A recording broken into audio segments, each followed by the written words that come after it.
गोविंदा का अंधविश्वास और भोलापन उनके पतन का कारण बना। पहलाज निहलानी ने गोविंदा के ऑन सेट फियर्स को याद किया। नमस्कार दोस्तों, स्टार सिल्क एवेन्यूज पर आपका स्वागत है। 1990 के दशक में अभिनेता गोविंदा के साथ सक्सेसफुल क्रिएटिव काम करने वाले फिल्म निर्माता पहलाज निहलानी ने गोविंदा के साथ कभी फ्रेंडशिप डेवलप नहीं होने के बारे में खुलासा किया। उन्होंने कहा कि गोविंदा हमेशा अनप्रेडिक्टेबल रहते थे और गलत प्रोफेशनल डिसीजन लेने के लिए प्रवृत्त रहते थे और समय के साथ गोविंदा भी गहरे अंधविश्वासी हो गए। पहलाज निहलानी ने कहा, कुल मिलाकर उनके साथ काम करने में काफी रिस्क था, यहाँ तक कि जब वो अपने पीक पर थे। फ्राइडे टॉकीज पर अपने इंटरव्यू में निर्माता ने कहा कि गोविंदा की एक्टिंग कैपेबिलिटीज अनमैच्ड हैं और अपने परिवार के प्रति डिवोशन और उनके प्योर हार्ट की भी प्रशंसा की, लेकिन उन्होंने उन कारणों का भी जिक्र किया जिनके बारे में उन्हें लगता है कि उनके करियर में डाउनफॉल आया। उन्होंने कहा कि गोविंदा धीरे धीरे और अधिक सुपरस्टिशियस हो गया। वो थोड़ा भोला था, कभी कहता कि सेट पर झूमर गिरने वाला है और सभी को एक तरफ हटने के लिए बोलता। फिर वो प्रिडिक्ट करता कि कादर खान डूबने वाले हैं। वो अपने अंधविश्वास के आधार पर लोगों को कपड़े बदलने के लिए इंस्ट्रक्शन देता और किसी खास दिन में कुछ चीजें करने से इनकार कर देता। कुल मिलाकर यही सब गोविंदा के पतन का कारण बना। उन्होंने बताया कि जब वो पहली बार गोविंदा से मिले थे तो उनके लुक से वो इम्प्रेस नहीं हुए थे। अगले दिन गोविंदा अपनी शोरील के साथ आए और खुद को एक्सीलेंट डांसर होने का दावा भी किया, लेकिन हम कभी दोस्त नहीं बने।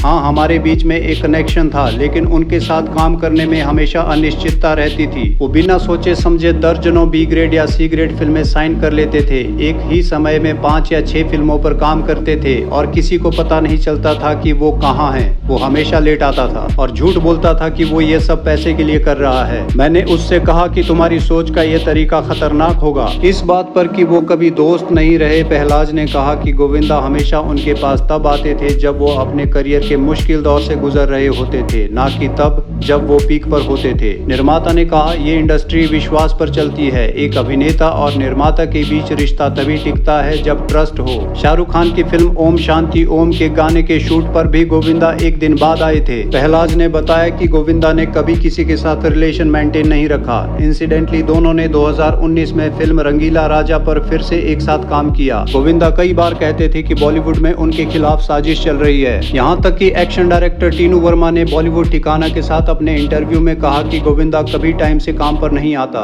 वो दिन में 3 शूटिंग रखता और 2 जगह पहुंचता और एक में नहीं पहुंचता था। उसने कभी टाइम की कदर नहीं की और आज टाइम उसकी कदर नहीं कर रहा। वहीं फिल्म हम के एक्शन डायरेक्टर रवि देवेन ने भी बताया कि गोविंदा सेट पर कभी टाइम पर नहीं आते थे। वो कंसिस्टेंटली लेट आते, चाहे वो किसी और निर्माता की फिल्म हो या खुद की होम प्रोडक्शन की। तो दोस्तों, गोविंदा के डाउनफॉल के बारे में आप अपनी राय कमेंट बॉक्स में शेयर कर सकते हैं। एंटरटेनमेंट से जुड़ी ऐसी ही और अपडेट्स के लिए चैनल को सब्सक्राइब करें और बेल आइकन को प्रेस करना ना भूलें। Thank you so much.